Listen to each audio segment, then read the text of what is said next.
After my surgery, my parents refused to help. My sister's dress shopping mattered more. I cut them off and focused on healing. 3 months later, they called, panicked. The mortgage bounced. I replied, "Guess you'll need a new sponsor." The neurologist's pen tapped against the MRI scan like a judge's gavel. 3 times. Each tap felt like a countdown. "Your L4 and L5 vertebrae are compromised," Dr. Patricia Nguyen said. She'd been a spinal surgeon for 19 years. I'd checked her credentials obsessively since the accident. The herniated discs are pressing against your spinal cord. Without surgical intervention within 6 weeks, you're looking at progressive paralysis. First your legs, then potentially your bladder and bowel function. 6 weeks to avoid spending the rest of my life in a wheelchair. I was 32 years old. How much? My voice sounded hollow in the sterile office. The surgery itself is $120,000. Anesthesia, hospital stay, physical therapy. You're looking at close to $200,000 total. My insurance, through the warehouse, covered basic care. This wasn't basic.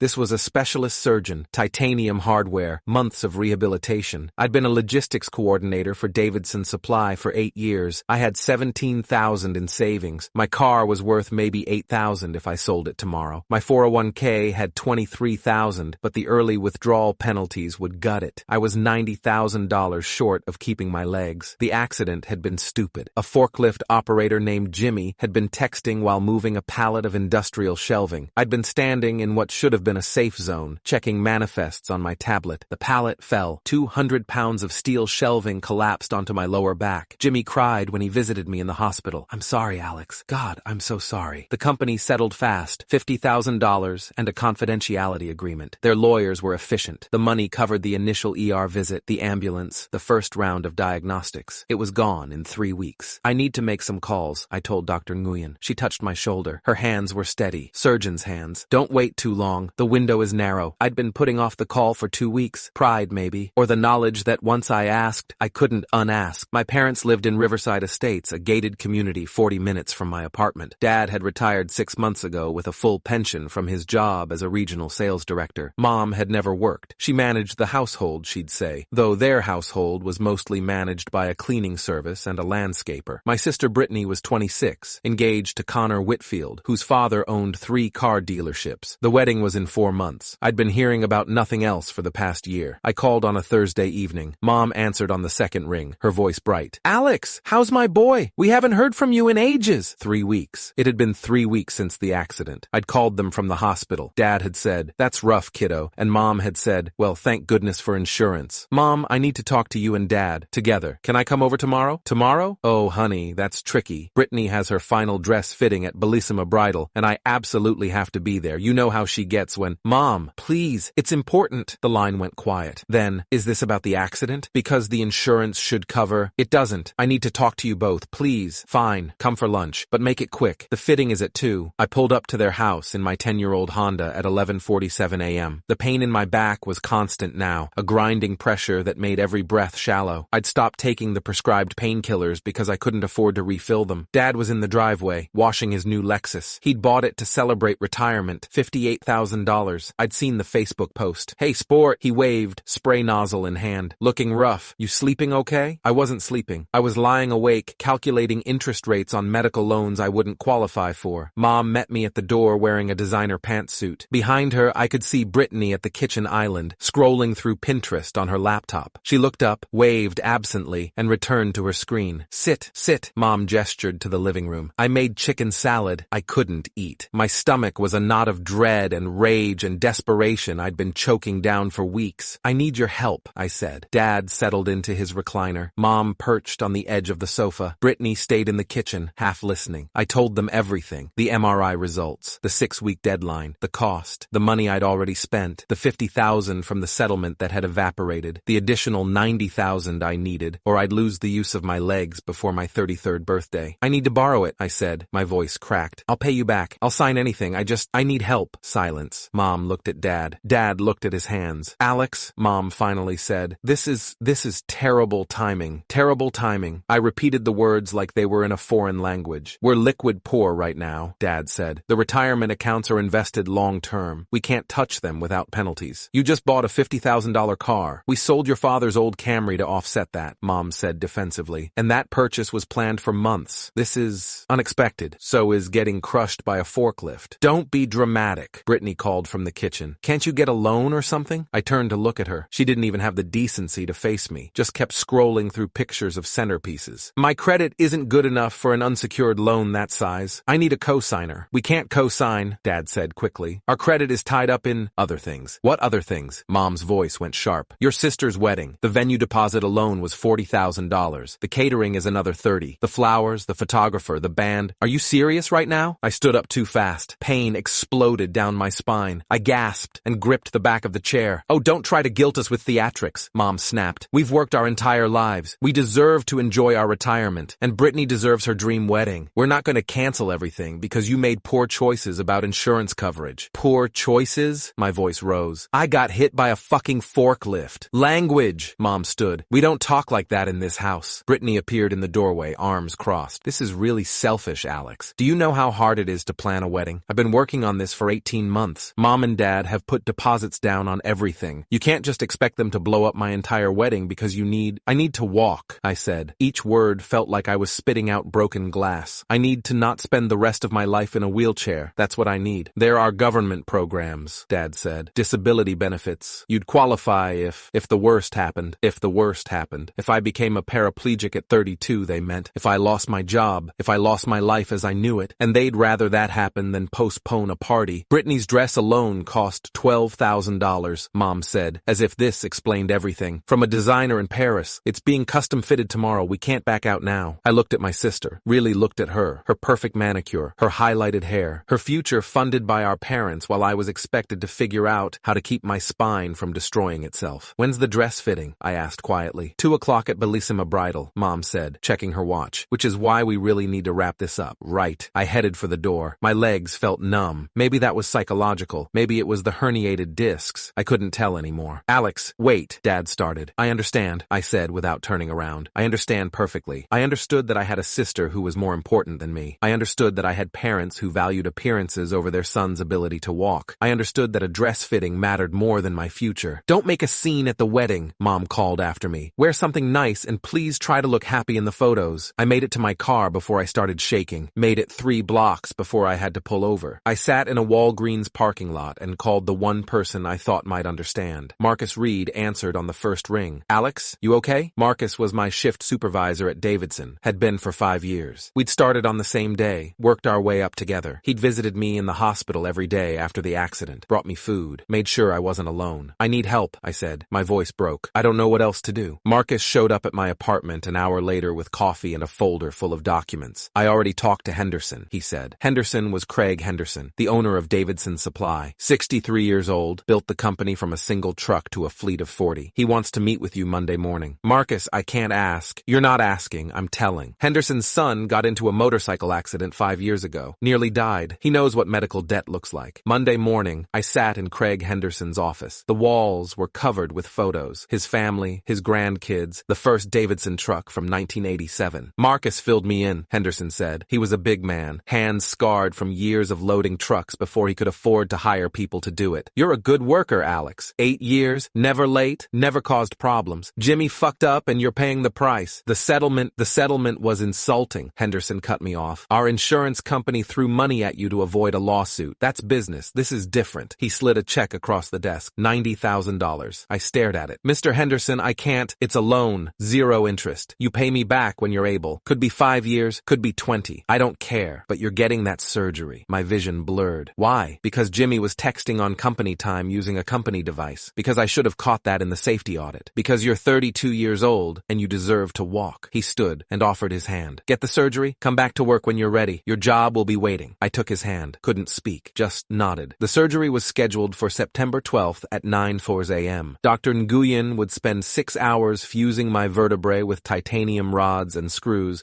decompressing my spinal cord, giving me back my future. September 12th was also the day of Brittany's final dress fitting at Bellissima Bridal. I didn't tell my parents about the surgery date, didn't call, didn't text. I'd sent a message 2 weeks after our conversation, a simple, I figured it out, and heard nothing back except Mom asking if I'd RSVP'd to the engagement party. I hadn't. Marcus drove me to the hospital at 6:30 a.m. My neighbor Janet came too. She was 56, worked night shift at the post office, and had been bringing me casseroles since the accident. Your people are here, she'd said when I tried to thank her. Not the ones ones who should be, but the ones who are. Dr. Nguyen met with me in pre-op. We're going to take good care of you. When you wake up, the pain will be different. Better. You'll feel it. They wheeled me into surgery at 8:47 a.m. While I was under anesthesia, my spine opened and hardware being bolted into my bones. My mother and sister were at Bellissima Bridal deciding between pearl or crystal beating on a bodice. When I woke up at 3:30 p.m., throat raw from the breathing tube, Marcus was there. Janet was there. 3 of my co-workers from Davidson were there. Tommy, Sarah, and Luis, holding a stuffed animal and a card signed by 47 people. My family wasn't there. My phone had one text from Mom sent at 2:47 p.m. Dress looks stunning. Wait till you see it. I deleted it. The recovery was brutal. 6 weeks of barely moving. 12 weeks of physical therapy that made me cry. But Dr. Nguyen had been right. The pain was different. Better. My legs worked. I could walk. By Brittany's wedding in November,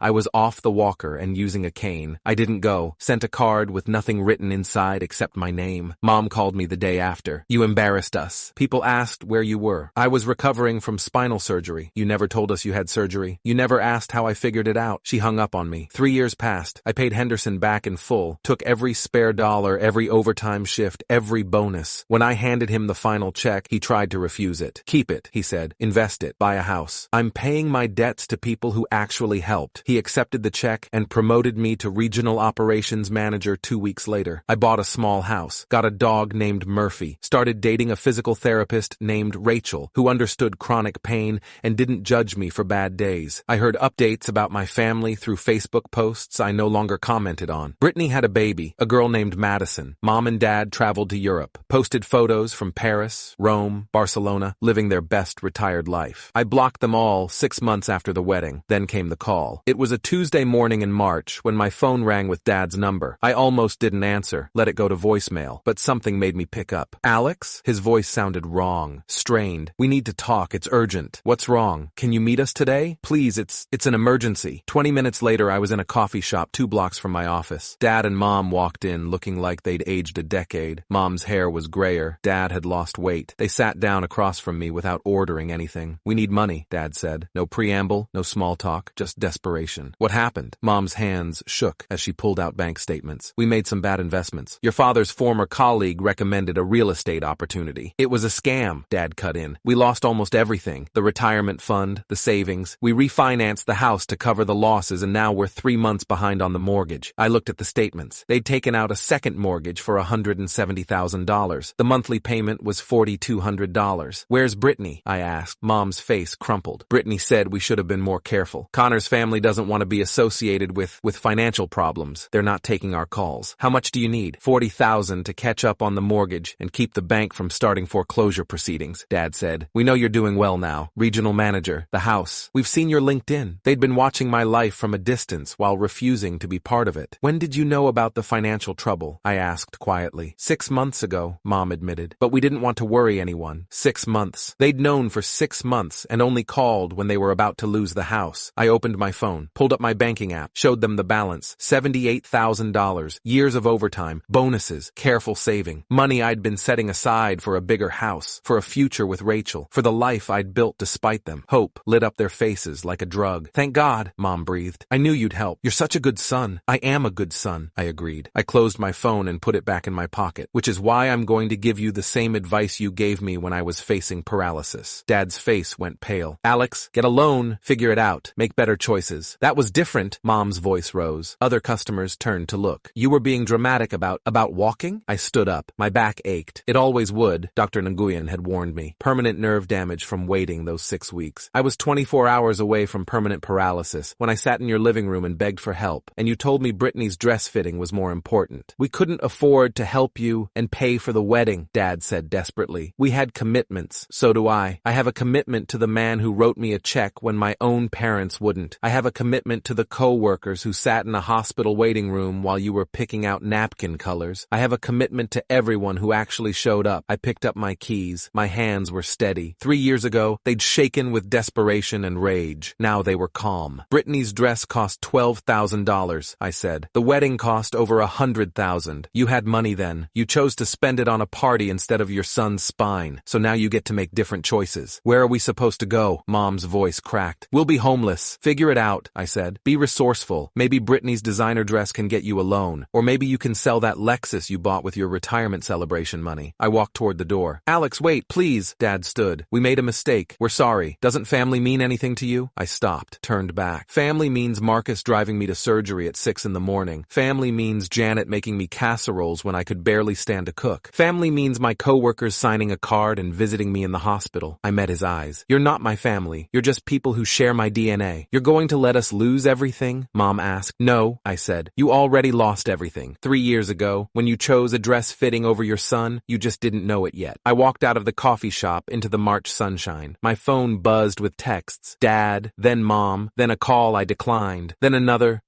I blocked both numbers and drove back to my office. That evening, Rachel came over with Thai food and Murphy's favorite tennis ball. We sat on my back porch, watching the dog run around the yard I'd bought with money I'd earned working through pain my parents had refused to help me avoid. They called you? She asked. She knew the whole story. I'd told her on our third date, warning her about the family drama she'd be walking into. Yeah, what did you say? I threw the ball for Murphy, watched him chase it with pure, uncomplicated joy. I told them to guess they'll need a new sponsor. She laughed, kissed my cheek. Good. 6 months later, I got a Facebook message from a cousin I barely knew. My parents had filed for bankruptcy. The house was gone. They'd moved into a small apartment in a complex near the old industrial district. Brittany had apparently offered them her guest room for 2 weeks before Connor's parents strongly suggested they find other accommodations. The golden child, it turned out, was only golden when things were easy. I didn't respond to the message, didn't reach out, didn't care. I married Rachel in a small ceremony at the Botanical Gardens. Marcus was my best man. Henderson came. Half of Davidson Supply's management team showed up. Janet brought a casserole to the reception. My parents weren't invited. Someone later told me they'd heard about the wedding through mutual connections, that Mom had cried, said it wasn't fair, said I was being cruel. I didn't feel cruel. I felt free. The people who'd wheeled me into surgery while my mother picked out beading for a dress, those people sat in the front row at my wedding. The people who'd brought me food and coffee and hope when I thought my life was ending, those people danced at my reception, and the people who'd told me a fitting at Bellissima Bridal was more important than my ability to walk, they got exactly what they'd given me 3 years ago. Nothing. Because sometimes the best revenge isn't confrontation or exposure or elaborate schemes. Sometimes it's just living well, walking without help, building a life with people who actually show up, and letting the people who abandoned you figure out their own problems. After all, they told me to be resourceful. I was just taking their advice.